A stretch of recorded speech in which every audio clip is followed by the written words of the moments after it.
going on, y'all? This is Marcus Rosa, a.k.a. Mazuma TV. Back at y'all with some more boxing talk, man. I hope everybody's having a blessed, beautiful, positive, productive day. I'm just enjoying this beautiful Philadelphia morning, man. I figured I'd tap in with y'all to continue speaking on what's going on in the boxing world. We on the road to 4K. We well into the 3,200 mark. About to hit that 3,300 mark in due time. Shout out to the nation and the mob for making this possible. All right, so I just wanted to speak on this topic, man, because I feel like this is something that a lot of people aren't really talking about, and I feel like they should be. And that is the ongoing drama, the ongoing situation that's going on between Shakur Stevenson and O'Shaquie Foster. You know what I'm saying? O'Shaquie Foster being from Houston, Texas, from what I understand. You know, Shakur Stevenson originally from Newark, New Jersey, but more recently been training out of and living in Houston, Texas. You know, they've been having their back and forths. You know, former sparring partners, you know, got a very good understanding of each other. And, you know, at the end of the day, Shakur Stevenson done sparred everybody under the sun. You know what I'm saying? So, of course, he would have some type of history with O'Shaquie Foster. And there's been some ongoing drama with them. I don't know when it necessarily started, but I know that it's been going on for a while now. You know, Shakur Stevenson calling him like a dope fiend or something like a junkie. You know what I'm saying? Just speaking on like his past habits and things of that nature. And O'Shaquie coming out saying that he ran Shakur Stevenson out of the gym and sparring. You know what I'm saying? And things of that nature. And that's why Shakur gets all emotional whenever, you know, O'Shaquie's name is brought up.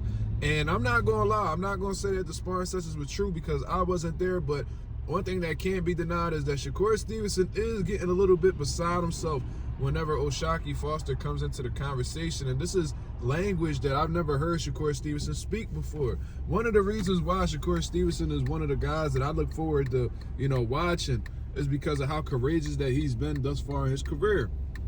You know, he's took on, from very early on in his career, he fought Joet Gonzalez, an up-and-coming contender, you know, a promising young contender like himself. You know, he took on that challenge, despite the history that he had with him. You know what I mean? If you know, you know. You feel what I'm saying? Then, you know, facing Oscar Valdez when he was coming off of one of the biggest victories in his career against Miguel Berchelt, which a lot of people doubted him in. You know what I mean? Beating Jamel Herring, who was a champion in his own right. You know what I mean? And continuously calling out the big and best names, even if he didn't get them. You see what I'm saying? Calling out Gervonta Davis. You know what I mean? Trying to get a fight with Devin Haney. Trying to get a fight with Lomachenko. And a lot of these fights weren't able to be, you know, made for whatever reason. But it just goes, I wasn't going to shit on him for that because I give him a lot of credit for, you know, doing what he can to try to make the fight happen. You see what I mean? And Shakur Stevenson has gotten so frustrated in the past that he's even talked about retiring and all types of stuff. You know what I mean? He seemed to be fed up with the sport at times because he wasn't able to get these big fights that he was looking for. Now, fast forward, things have been on the up for Shakur Stevenson. You know, especially since leaving Top Rank and having a small little business venture with, you know, Matchroom Boxing, and now dealing directly with Turki Al-Sheikh, he's finally getting that signature fight that he's been looking for with Teofimo Lopez, he's an accomplished fighter in his own right.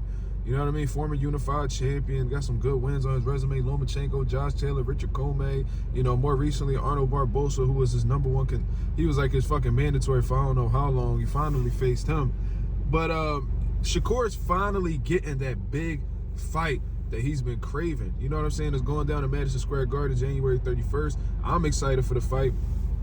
But somebody who's coming off of a big victory in himself, O'Shaquie Foster, you know, defeating Stephen Fulton, which I had doubted him, man. You know what I mean? He proved me wrong. You know, O'Shaquie's making it clear since winning that 135 WBC interim title that he got his eyes set on Shakur Stevenson.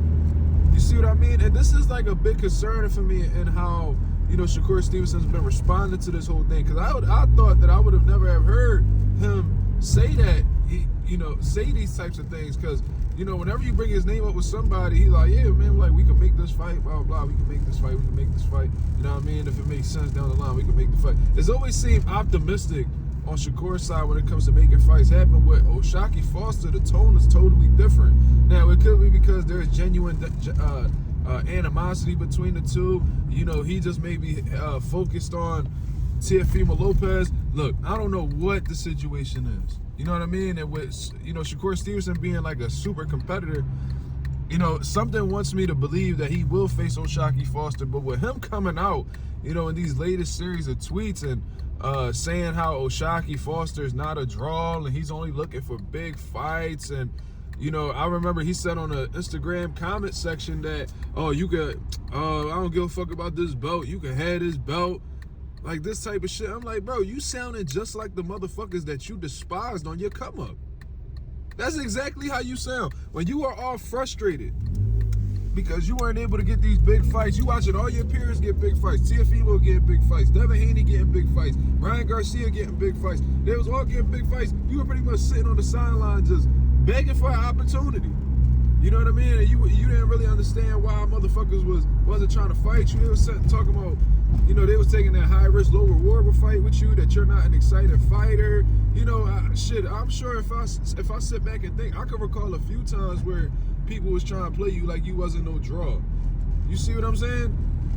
So you would think that because you went through that you would be, you know, generous. You know what I mean? Giving people opportunity. You know, wanting to prove that regardless of what they status is in boxing, that you're willing to show that you're better than them. But Shakur Stevenson out here talking this big shit, man. Say he looking for big fights only, like he got bigger fish to fry. And listen, I wouldn't mind that approach if you've been in multiple big fights or you've really established yourself. Like Shakur Stevenson has some tremendous accolades. You know what I mean? 3-division world champion, former unified champion at 130. You know what I mean? He's like a 4-time champion in 3 different divisions. I can't knock what he's done thus far, but in terms of notable names on his resume, it is lacking depth. You see what I'm saying? We're not gonna sit here and act like this man's resume is world class, because in reality it isn't. You know, when the best name on your resume happens to be like a Valdez or Jamel Herring, neither one of them are like, you know, bona fide killers or nothing like that. You're actually getting your first big notable name coming up January 31st, and it's not, you know, solidified as to whether that fight will follow through or not. We don't know what happened. You know, Shakur Stevenson has pulled out of fights due to injuries before, and, you know, Teofimo Lopez is a type motherfucker that act like he interested one moment, and then the next moment he act like he ain't interested.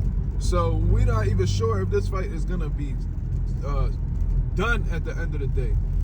So I just don't like Shakur Stevenson's tone. I don't like his approach to O'Shaquie Foster.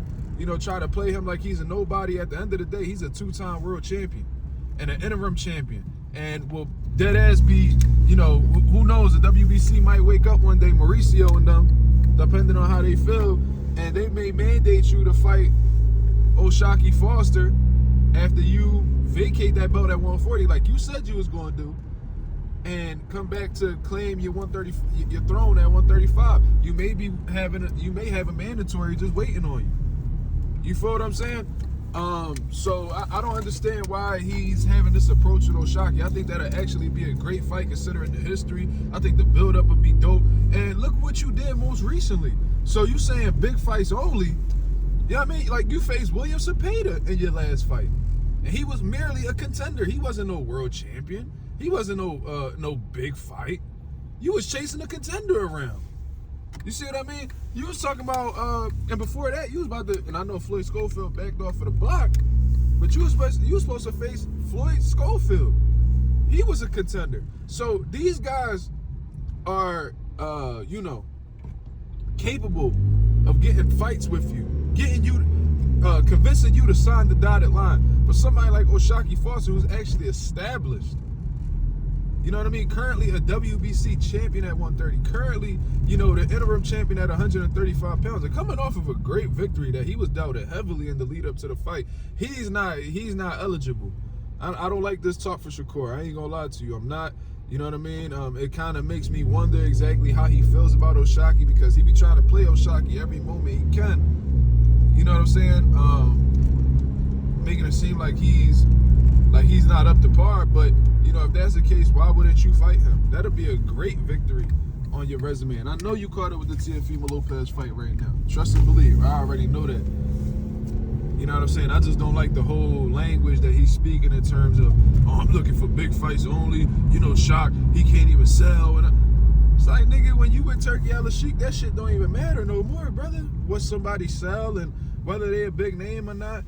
Turkey gonna cash you out regardless. I think that's why you rock with Turkey, because with Turkey Al-Sheikh, it really don't matter what you sell. It really don't matter how many pay-per-views you generate and none of that, because Turkey Al-Sheikh, he not in it for the numbers apparently. He making these big fights happen, and he's willing to put money up that motherfuckers never seen before in order to fight. You know what I'm saying? Like, Turkey just be like, yo, you know what? How, you willing to fight Shakur? Oh, you willing to fight O'Shaquie? All right. You know what I mean? I got 10 million for you. That's cool. And that's another thing. Shakur Stevenson out here like, man, you know how much money I'm making for this fight? Man, I'm looking for big fights. Man, cut it the fuck out, Shakur. Cut it out. Like, these motherfuckers become the very thing that they hate, bro. They become exactly what really pissed them off in their career, which is motherfuckers trying to flex on them. You know, motherfuckers trying to make it seem like they ain't shit. They don't bring nothing to the table. I just don't be understanding these dudes, bro. I really don't. But y'all let me know what y'all think about Shakur Stevenson's words towards O'Shaquie Foster. Does he have a point? Is it not a fight that you want to see? Or is it a fight that you want to see later down the line? Of course, assuming that he defeats Teofimo Lopez. And I ain't gonna lie, even if he gets defeated to Teofimo Lopez, I still wouldn't mind seeing that fight. But y'all let me know what y'all think about this. This is Marcus Rosa, aka Mazuma TV, signing off. I hope you guys have a blessed, beautiful one. I'm up out of here, man. Peace.